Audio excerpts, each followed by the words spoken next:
this is my little spot on YouTube called The Naughty Giraffe, where I talk about my knitting projects. If you've never been here before, then welcome, and if you have been here before, then welcome back. Anyone that does follow my channel would note that it's been a while since I've done a recording. It's been pretty hectic around here. I became a grandmother. I had a novel I had to finish edits on, and a sick kid to deal with, and just a lot on my plate. But I am way overdue. I've got like 7 finished objects to talk about today, and there's a couple of works in progress, one of which I think I'm gonna have to frog. And yeah, without further ado, I will kick going. Today is March 8th, 2025, and I'm coming to you from Big White Ski Resort, which is just outside Kelowna, British Columbia in Canada. I've been on the mountain for most of the winter and will be here for another month. It's a good place for me to escape to work. It's quiet and I can concentrate on my writing. So yeah, that's where I am. Today I am wearing my Helga sweater. It's a design by, I believe her name is Emily Nora O'Neill. It's a free pattern available on Ravelry. It's knit with an Aran weight yarn. I use this Kel yarn stuff. I'll put all the details down below because I don't remember. I finished it last year and I went way off pattern, so I did take pretty good notes on my Ravelry project page, but it's supposed to be knit in pieces, and I knit it in the round, and then I picked up stitches for the sleeves instead of setting in the sleeve. And it's beautiful though. It's got all these little details, I don't know if you can see them, of the little flowers that run down the side, and then the crisscross cables. And excuse the uneven lighting and the blind slats, but I'm at the mercy of whatever lighting I have here on the mountain today. I just really wanted to record if I could and get this done. So yeah, it was a really fun knit. I really enjoyed making it. I'm just looking at my notes here because I was trying to remember what the details are in it. But yeah, it was knit on size 4.5 millimeter needles, and I used the Kelborn Lucky Tweed, it was called, for the yarn. And yeah, it was a fun pattern, and like I said, it's free. And if you don't mind seaming, I know I've seen other people who have done it just following the pattern verbatim, and it's worked out great for them. So I just don't like seaming. My seams are always really messy, and so I just prefer to knit in the round when I can. So like I said, I have got 7 finished objects to talk to you about today. Some of them I don't even have with me anymore because I've gifted them, and but I do have quite a few of them here, so I will start off and dive into them. Okay, here we go. So my first finished object I want to talk about are a pair of mittens that I made using my hand spun. It was some BFL that I knit up or spun up, and actually, you know what? I'm wondering if I did talk about these already. I may have. That might be in my last episode, and if it was, I'm sorry. I don't mean to repeat myself, but I guess I love them that much that I wanted to talk about them twice. And you can see they've been well worn. I used the pattern, the free pattern off of Tin Can Knits. If you haven't checked it out, they have a great app that's free. And what I love about the app is that you put in the pattern that you want, you put in the size that you want, and instead of, you know how you always get the brackets of, you know, cast on 10 stitches, bracket 12, 14, 16, whatever, for all the different sizes. Instead, the app just narrows it down and tells you exactly what you need for your size. So it's a great app. If you haven't downloaded it or discovered it yet, you might want to check it out. It's great for all their patterns. I haven't tried it with other patterns. I've heard you can use it with some, but I haven't tried it yet. So, but if you want to knit their free mitten pattern, it's great. I did play a lot of yarn chicken with this because it was my own hand spun and I could not get any more of the BFL that I had spun up. I used some roving, which was the very first thing I ever spun for the cuffs. And I was playing yarn chicken all the way right through to the end of the mittens. And I think I ended up, by the end, I had like not even 10 centimeters left of yarn. So I did well with the yarn chicken. But yeah, these were great. I knit these up on 4.5 millimeter needles. I think I did the cuffs in 3.75. But yeah, they've been super warm. They've been perfect for cross-country skiing and for snowshoeing, where you want to have a little bit of ventilation, but warmth. So yeah, that's finished object number 1. Finished object number 2 is, I'll just have to show a picture of it. I knit it for my granddaughter, not knowing whether she would be a boy or a girl. It is the free pattern called a Barely Bonnet. And it is just the cutest darn thing I've ever seen in my life. Oh my gosh, I fell in love with this. It was so cute and it was so fun to knit and really fast. The pattern is super easy to read.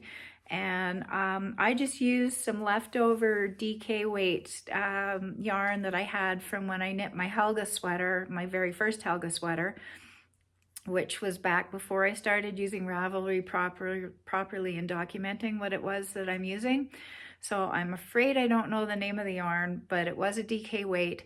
And then I added a strand of Knitting for Olive mohair into it. And honestly, it is just the cutest thing. I love this so much. I wish I could make one for me. I don't really have a whole lot to talk about it. That's about all I can say because I didn't even take very good notes. I just know that I followed the pattern verbatim all the way through and it turned out perfect. Okay, so finished object number 3 is a hat that I made with more of my hand spun. I just kind of made my own pattern as I went. I held 2 strands of mohair for this, plus my hand spun. And yeah, there's really not a lot I can talk to you about it. I put this cute little button. I just, if I can find the focus there, let's see if I can focus it. I ordered these off of Etsy. I love them. Just a little personalized my knitting. But I still have a string on the top because I've been looking for just the right pom-pom for it. But it's super warm and yeah, again, there's really not a lot I can say about it because it was just a pattern that I did trial and error. I started off with, I think it was 80 stitches I cast on, and I knit for a while and it was too big, so I ripped it out and redid it with, I think, oh, I can't even remember what the stitch count, and I failed. I did not take good notes. I was in the middle of too many things. I didn't have a computer close by, and so I just did a couple of rows of the main color and then put in 2 rows of the purple, the same purple that I used for the ribbing around the bottom of the hat. And yeah, I've worn it all winter long and I love it. So I won't talk any more about it because there's really not much more I can say about it.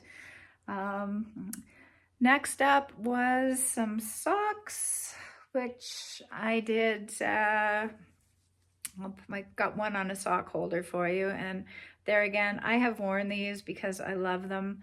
It was a pack of the opal sock yarn that I used for the main color, and then I did heels, toes, and cuffs in some that I had left over from a Rose Hill faded bloom or blooming fade pack that I bought way back a year and a half ago at the Vibrations Festival in Victoria. And then I alternated rows of color when I did the slip stitch heel. Actually, I'll show you on this one that's not. And it made for a really neat pattern, I think, by doing that. It's just using every second row, doing 2 rows in each color. And so it makes all that like diamond. I don't know, I thought it turned out really neat. I think I will try that again next time I do different colored heels, toes, and cuffs, because it does make a nice pattern. But these were just my usual vanilla sock pattern on 2.25 magic loop needles that I did. I think I did 50 rounds for the leg and my usual 65 to 70 for the foot before changing colors. And yeah, I used my favorite vanilla sock pattern. It's a free pattern on Ravelry. That seems to be the theme of this episode, isn't it? So far, it's all been free patterns that I've been talking about. That will change in a minute when I get to my sweater. But yeah, they were fun to make. The yarn was, I don't know about you, but I have a lot of trouble with sock yarn getting tangled when it's coming out. If I pull it from the middle, it gets tangled. If I pull it from the outside, it gets tangled. There's got to be some way to stop it from getting tangled. Somebody needs to invent something, or if there's already something out there, please put it in the comments so that I could learn, because honestly, sometimes I think I spend more time untangling yarn than I do knitting. It's very, very, very frustrating. Okay, well, next on the list of finished objects is a sweater I knit for my granddaughter, again, not knowing that it would be a little girl. It's called the Kinsey, what is it? The Kinsey Baby Cardigan, it's called, and it too is a free pattern that you can find on Ravelry. I had bought this yarn for a different project, which I will show you in a minute when I get to my works in progress.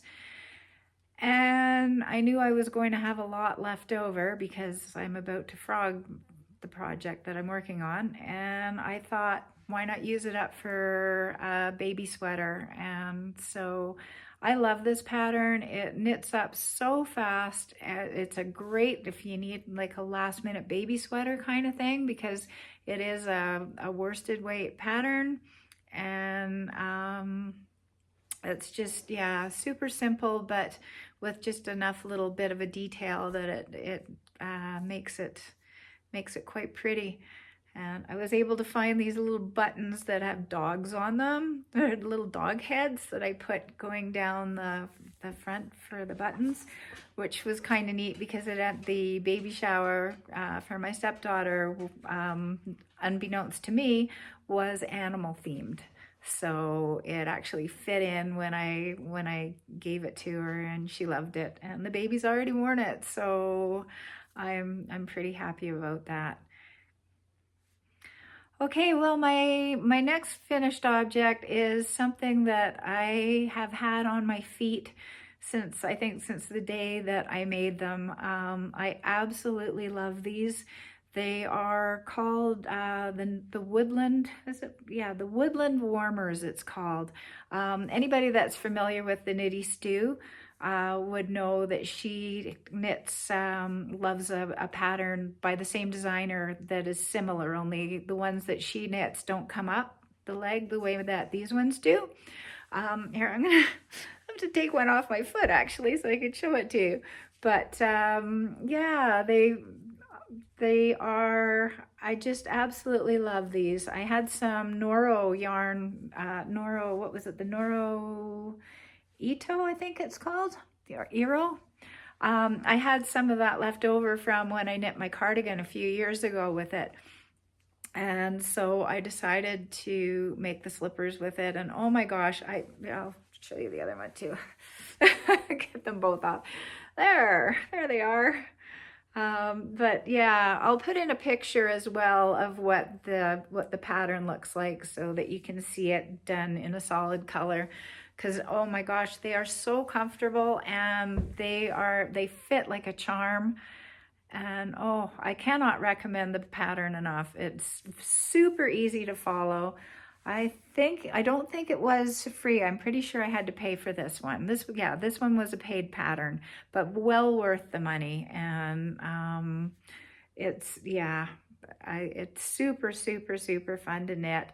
You knit them up on 5mm US 8 needles, and it's all done at once. Like it's a very smart design the way that they do it. And so yeah, it's all just seamlessly. There's no sewing, there's no anything. It just knits up all into one very neat little package.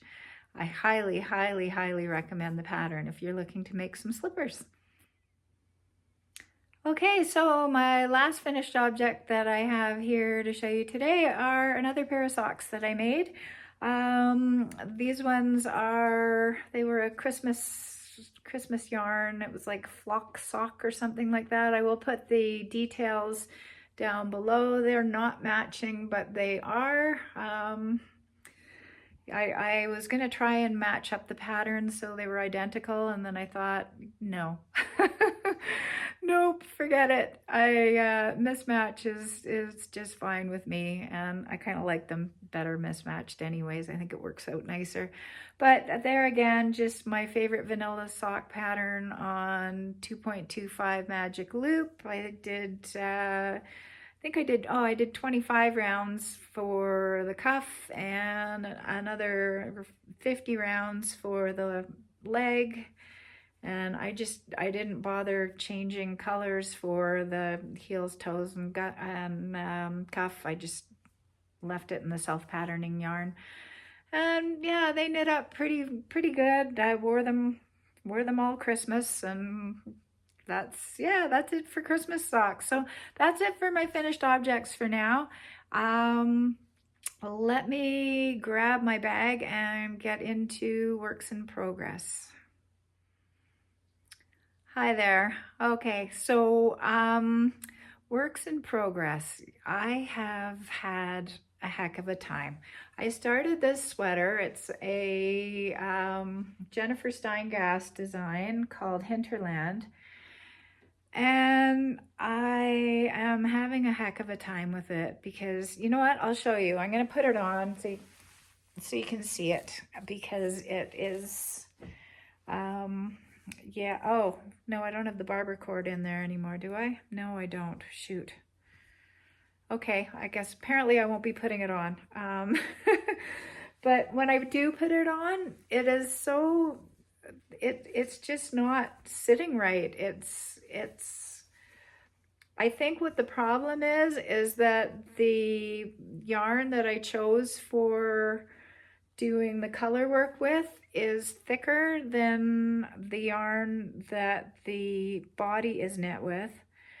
And I made sure, like I always make sure that I add a lot of extra when I do color work. I don't pull it tight. I make sure that my floats have a lot of room so that it can stretch.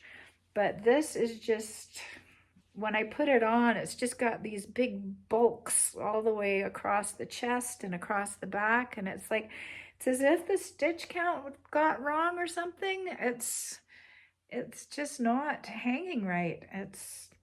Doesn't seem to be anything I can do about it. I thought about maybe trying to block it first and before I rip it out, but you know, even if I stretch, it's just not, it's not sitting right. And I think I'm gonna have to frog it. So like, there's a lot of work in this. I've done all the whole body, and yeah, and I'm rather disappointed with the yarn too, because this, I don't know if you can see how badly this is pilling already, and I haven't even worn it, and it's already like just full of I don't know if you can see that. but it's a mess. It's a cashmere style yarn, and I was super stoked about it, but it's just not knitting up right. And so I'm afraid I'm going to have to frog it, which is sad because like I said, I put hours and hours and hours of work into this thing. Um, and and it's beautiful, but it's just, yeah, it won't lie flat. By the time I'm done, I think, maybe if I had done a smaller size, maybe it's because I did the medium size. The last Jennifer Steingast pattern that I did, I knit a size that would allow for just 2 inches of positive ease on the bust. And I ended up giving it or selling it at the Christmas market because I just never wore it. It was too tight. So I thought, okay, this time I'm going to make it like the next size up. And now I'm wishing I hadn't, because it's just too lumpy and big. It's not sitting right at all. So yeah, a lot of work is just about to get completely ripped out here, which is, yeah, very, very sad. I don't know if anyone, it doesn't look like anyone else had trouble with the hinterland pattern, so it must just be me.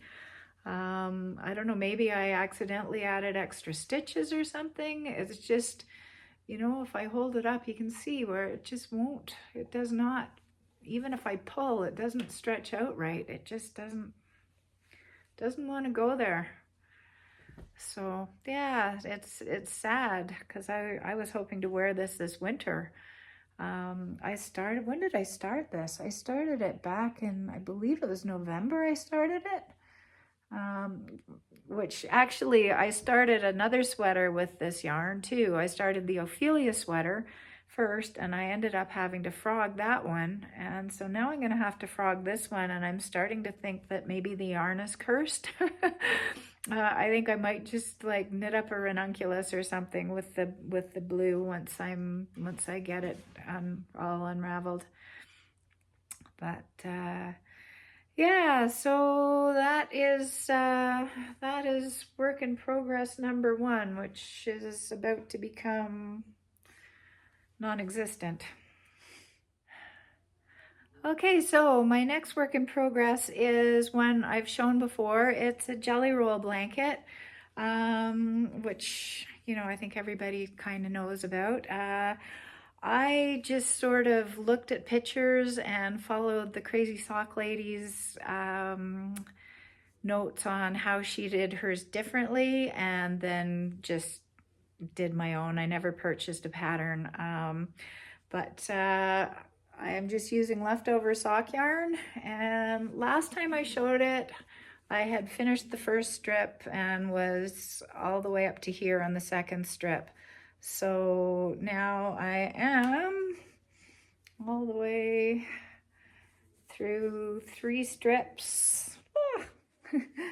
3 strips done, and just starting up the 4th strip now. So it's, yeah, I'm hoping to have it done for my little Boulder camper. I wanted it for that. So it's supposed to just be like, work on it whenever, but I've been sort of stalled on my sweater lately. So I've been working on it and managed to get like half a row done just because I had nothing better to do. So I'm doing mine with leftover sock yarn, I think I said, held double, so like a DK weight, on 3mm needles, and I am doing 21 stitches for each row across. And yeah, I think it's turning out really pretty. It's hard to see. This light is, well, you get the blind slats, you get a real mixed bag of lighting today. This is not my best video.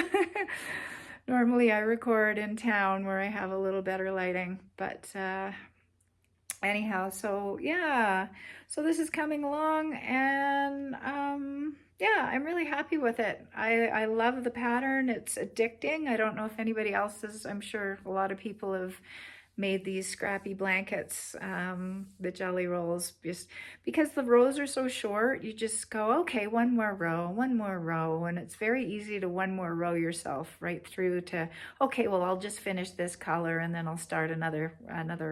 And then once you start the next color, then it's like, okay, well, I'll just do a couple of rows to get into it. And you can one more row yourself, and you just end up working on it all night if you're if you're not careful. But they're a lot of fun, and I will have links to it and all the patterns that I've talked about down below in the description area. And yeah, one more work in progress to show you. So my final work in progress is just another pair of socks. It's not terribly exciting, but I'm using the Zauberball crazy Zauberball, I think it's called, yarn. I will put more details in on the pattern, but it's just self-color changing. I've knit them before and I just love them. They're I think my very favorite socks are knit with the Zauberball, and I don't know about you, but sometimes it's like when I have a favorite pair of socks, I don't want to wear them because I don't want to wear them out, which is, you know, silly. I mean, you make them to wear them, right? But I have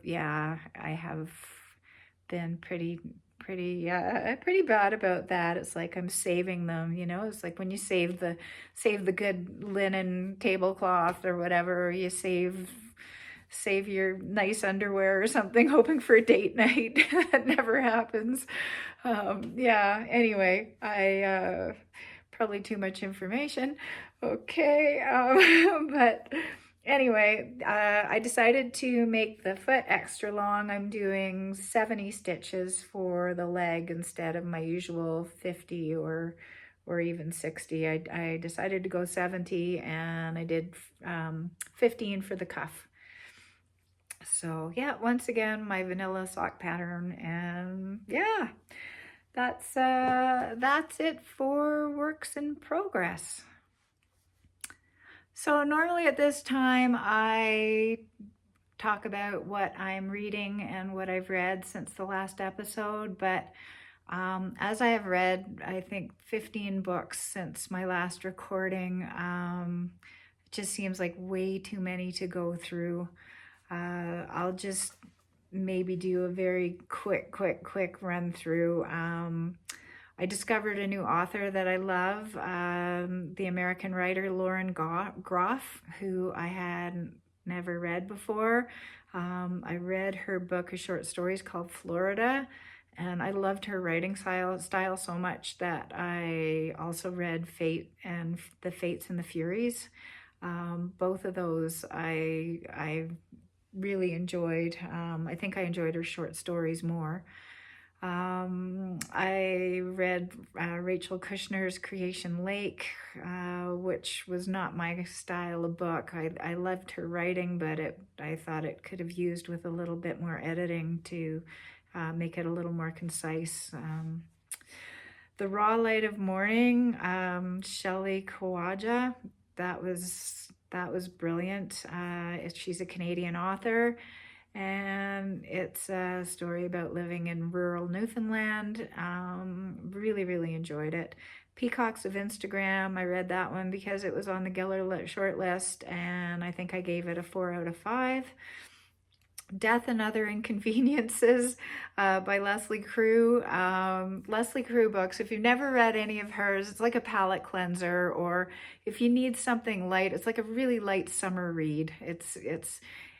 She must be one of the most positive people in the world, because she just always seems to find the good in everybody, and she makes you believe that goodness can happen. She's a Canadian writer based in the Maritimes who is, she's got quite a following. The Weather Diviner, that was Elizabeth Murphy. I really enjoyed that one. Another Canadian author that I hadn't read before. I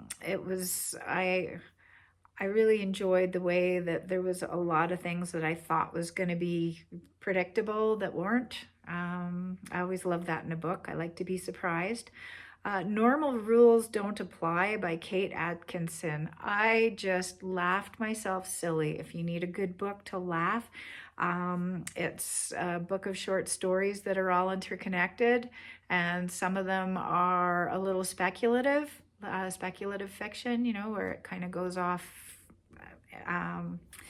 into the imagination of what, not the real world sort of thing.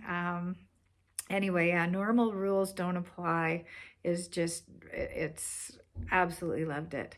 What else? Oh, Anne Michael's Held. That was the winner of the Giller. I was on the wait list forever for that one with the library, but that finally came through. Read it, loved it, gave it a full 5 out of 5 stars. Carolyn Adderson's A Way to Be Happy, another fabulous book of short stories that some of them just really stuck with me. I absolutely adored it. Zoe Whittall, The Best Kind of People, I gave that one a 4 out of 5. It was an interesting premise of what would happen if your father was accused of sexually molesting one of your friends. Capital of Dreams by Heather O'Neill. I was really looking forward to that one because I have been a huge Heather O'Neill fan for years. I liked it, but I couldn't give it a full 5 out of 5 stars. I just couldn't. I don't know. I was sad about that because I do love her writing, or especially love her older work, like the Girl Who Was Saturday Night or The Lonely Hearts Hotel, Lullabies for Little Criminals. They were all fabulous books by her, but her later stuff, I'm just not, I don't know. Can't quite get into it as much, and I'm not sure why. Oh yeah, I reread The BFG by Roald Dahl. My son was in the hospital, and I brought that, and I also read him James and the Giant Peach. I just read it out loud, even though he's in his 40s. I sat and read books to him out loud, and it was a way to spend time together where neither of us felt that we had to talk. And yeah, it was really good. It made us both laugh. Thoroughly enjoyed it. And Finian Burnett's The Price of Cookies, I think, is the last one I read at the beginning of December, which was a novella that's told in flash fiction, a whole bunch of little interconnecting stories, and Finian is Canadian as well, and I really enjoyed that. So that's my reading roundup in a nutshell, and I hope that it won't be too long before I record again so that I can give things a little bit more time without, taking up all of your day or mine. That's it for this episode. If you have a chance to click the like if you like, subscribe if you want to subscribe, and if you have any really nasty comments, please keep them to yourself. We all have to try and be nice in this day and age, because right now the stuff that's going on in Canada with the whole political stuff, and that T word and the other T word that I'm not mentioning, because you know what, it's a beautiful sunny day here, and I'm just glad to be where I am, and I hope that the people down in the United States remain to be our allies in the world, and stop all this nonsense. So yeah, didn't mean to get political, but hey, I just can't help it. So thankfully most people don't stick around to the end of the video, and if you did, well, you heard it. Alrighty, okay, that's it for now. I wish you happy knitting, and I will see you next time. Bye bye.